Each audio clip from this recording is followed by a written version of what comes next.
नमस्कार दोस्तों, मैं आनंद साणथरा भक्ति नाड़ी एस्ट्रोलॉजी में आपका हार्दिक स्वागत करता हूँ। दोस्तों, हम सब भारतीय लोग ज़्यादातर धर्म प्रेमी जनता है और त्यौहार हम बहुत जी जान से मनाते हैं। हालांकि हमारे जो भारतीय संस्कृति के त्यौहार है उसमें एक तरीके से हमारा देवी देवताओं की पूजा के साथ, अध्यात्म के साथ विज्ञान भी जुड़ा है। दोस्तों, ग्रहों के राजा सूर्यदेव अपनी धनुराशि मतलब गुरुदेव की धनुराशि को छोड़ के कल मकर राशि में विचरण करेंगे। तो हालांकि सूर्यदेव हर एक महीने में अलग अलग राशि में विचरण करते हैं, तब उसको संक्रांति काल बोला जाता है। तो जब कल गुरुदेव की धनु राशि को छोड़ के सूर्यदेव मकर राशि में विचरण करेंगे, तो इस संक्रांति को हम सब लोग धूमधाम से मनाते हैं। ऐसा क्यों? क्योंकि अब तक सूर्यदेव दक्षिणायन में चल रहे थे, तो कल से सूर्यदेव उत्तरायण की ओर जाएंगे, यानी सूर्यदेव धीरे धीरे बल उसको मिलेगा। जब सूर्य को बल मिलता है तब सब सृष्टि में सब जीवों को बल मिलता है, क्योंकि पूरी पृथ्वी सूर्य के ऊपर ही टिकी हुई है। तो अगर आप ऐसा समझें कि आपकी कुंडली में मतलब सबकी कुंडली में सूर्य को आत्मा माना गया है। अगर आत्मा कमज़ोर है तो आदमी कमज़ोर माना जाएगा, आत्मा बलवान है तो आदमी बलवान माना जाएगा। तो शास्त्रों के हिसाब से हमारे त्योहारों में मकर संक्रांति को बहुत महत्व दिया गया है। तो आज हम मकर संक्रांति में सूर्य की जो संक्रांति हो रही है उसको हम अलग अलग राशियों के अनुसार जो हमारे शास्त्रों में दान का महत्व बताया गया है उसके ऊपर आज हम थोड़ी बात करेंगे। दान का महत्व शास्त्रों में बहुत अच्छी तरीके से समझाया गया है। पहले तो हम ये समझे कि दान अगर हम देते हैं तो दान हमारा कैसा होना चाहिए। पहली बात तो ये समझे कि आदमी को दान देना चाहिए तो कौन सी चीज़ का दान देना चाहिए, किसको देना चाहिए और कब देना चाहिए। तो दान देने से हमारे पुण्यों में वृद्धि होती है, सत्कर्म बढ़ते हैं, हमारी राशि के अनुसार हमको दान करने चाहिए। तो पहले मैं आपको ये बताना चाहता हूँ कि अगर आप दान करना चाहते हैं तो आपको अपनी मेहनत की कमाई से दान करना चाहिए।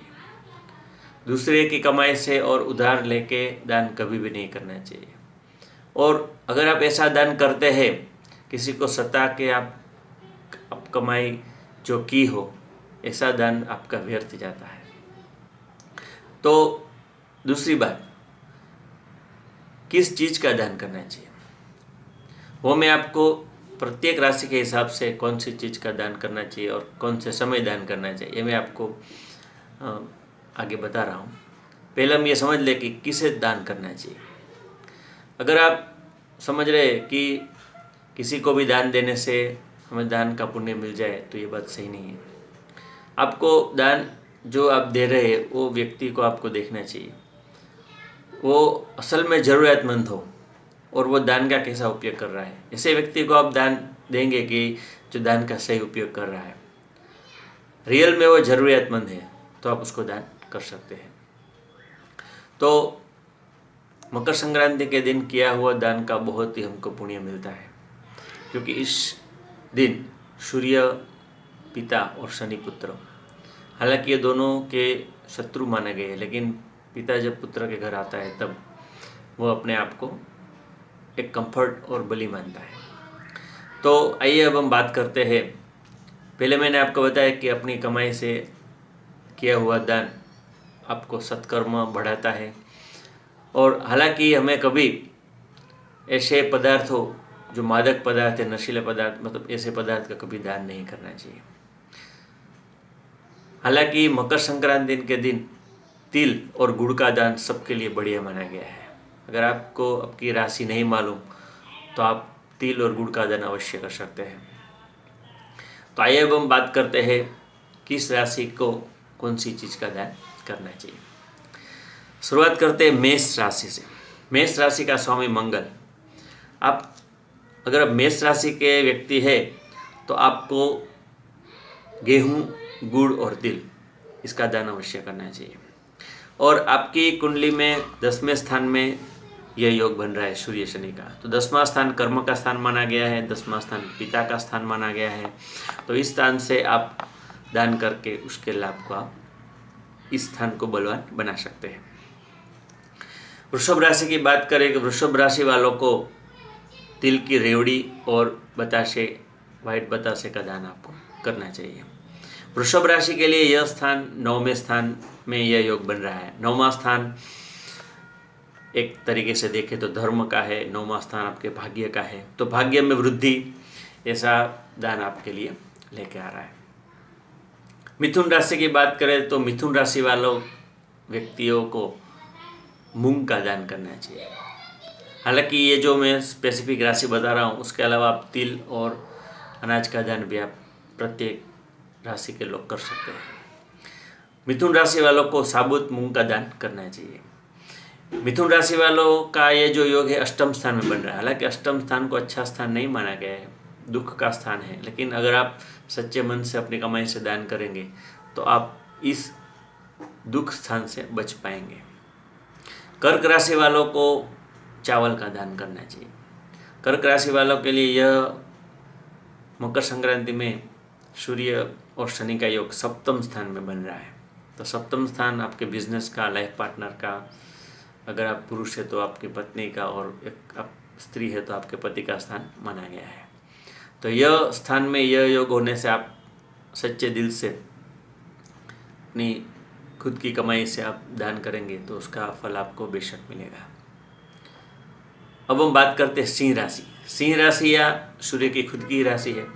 सिंह राशि वालों के लिए 6ठे स्थान में यह योग बन रहा है, बहुत ही अच्छा स्थान माना गया है। सिंह राशि वालों के लिए गेहूं और गुड़ का दान आपको करना चाहिए। यह स्थान बहुत ही अच्छा स्थान माना गया है। कन्या राशि वालों की बात करें तो कन्या राशि वालों को इस मकर संक्रांति में 5म स्थान में यह योग बन रहा है। तो कन्या राशि वालों को गाय को हरी मतलब पालक है वो खिलाना चाहिए। हालांकि आप किसी गरीब या निर्धन जो व्यक्ति है उसको भी आप पालक दे सकते हैं, लेकिन गाय को आप पालक खिलाए तो बहुत ही आपके लिए बढ़िया होगा। तुला राशि की बात करते हैं। तुला राशि वालों के लिए ये 4th स्थान में यह योग बन रहा है। हालांकि 4th स्थान में सूर्य शनि का योग, शनि बहुत ही बलवान पोजीशन में है, साथ में सूर्य का योग बहुत ही अच्छा स्थान माना गया, सुख स्थान बोलते हैं। तुला राशि वालों को खीर का दान करना चाहिए। वृश्चिक राशि की बात करते हैं। वृश्चिक राशि यानी मंगल की राशि। यह वृश्चिक राशि वालों के लिए यह स्थान जो है संक्रांति में सूर्य शनि का 3रा स्थान में यह बन रहा है। तो वृश्चिक राशि वालों के लिए चना और गुड़ का दान अवश्य करना चाहिए। धन राशि या गुरुदेव की राशि। यह धन राशि वालों के लिए यह सूर्य शनि का योग 2रे स्थान में बन रहा है। तो धन राशि वालों के लिए चना दाल और गुड़ का दान आप कर सकते हैं। आइए अब हम बात करते हैं मकर राशि। मकर राशि तो शनि की बहुत ही प्रिय राशि है, बहुत ही बढ़िया राशि है। यह मकर राशि वालों के लिए 1ले स्थान में योग बन रहा है। तो आप शनि को खुश रखने के लिए, सूर्य को खुश रखने के लिए आप सरसों का तेल का दान कीजिए, कंबल का दान कीजिए। अगर आप हो सके तो ये दान अवश्य करें। कुंभ राशि की बात करें तो कुंभ राशि वालों के लिए थोड़ा यह समय कमज़ोर चल रहा है, क्योंकि 12वें स्थान में योग बन रहा है। तो 12वां स्थान व्यय का है, खर्च का है। तो आपका खर्च ज़्यादा न हो, व्यय ज़्यादा न हो, इसके लिए आप काली उड़द का दान कर सकते हैं। और पका करके खिचड़ी गरीब लोगों को आप खिला सकते हैं। आइए अब अंतिम राशि की बात करते हैं। उसके बाद में आपको कौन से समय दान करना है यह मैं आपको बताऊंगा। आइए अब मीन राशि की बात करते हैं। मीन राशि का स्वामी गुरु है। तो यह मीन राशि में यह 11वें स्थान में यह योग बन रहा है, बहुत ही अच्छा स्थान है, इच्छा पूर्ति का है। हमारे जो कुछ विशेष है यह 11वां स्थान पूर्ण करता है।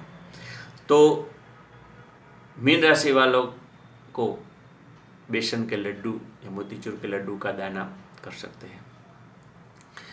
तो ये जो मैंने राशि के हिसाब से बताया है, ऐसे आपको अवश्य दान करना चाहिए। इसके अलावा आप तिल का दान अवश्य कर सकते हैं, और आप दान अपनी श्रद्धा के अनुसार कीजिए।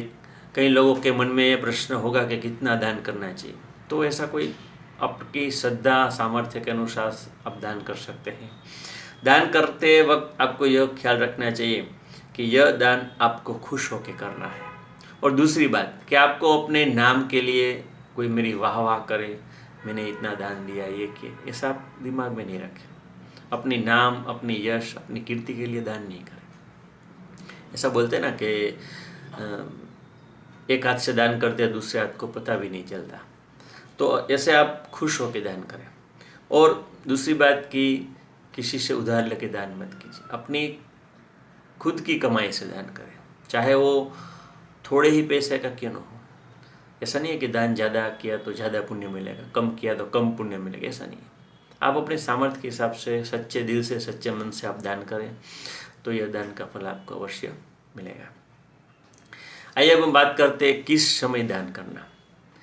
तो इस संक्रांति को आप सुबह 8:20 से लेके दोपहर को 12:30 तक, ये स्थान समय बहुत ही बढ़िया है।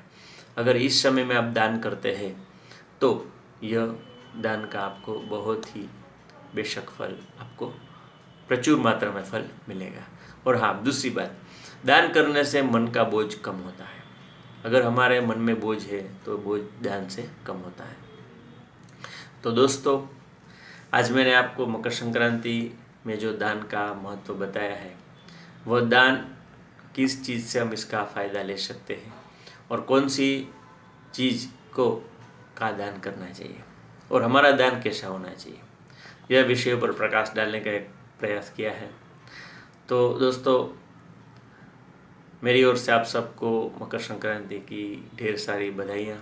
आप सब लोग अपने घर परिवार के साथ मिलके यह त्यौहार को मनाएं और सब सलामती से यह त्यौहार को मनाएं। और हम सब जानते हैं कि ये कोरोना काल में हम अपने परिवार के साथ ही यह त्यौहार मनाएं, ज़्यादा लोग इकट्ठे न हों, और ये ऐसे माहौल में हमें ये जो त्यौहार है उसको हम सही तरीके से मनाएं और सब लाभान्वित हों। ऐसी मंगल कामना के साथ फिर मिलते हैं नए विषय के साथ। तब तक के लिए आज्ञा चाहता है आपका दोस्त आनंद सामथरा। नमस्कार।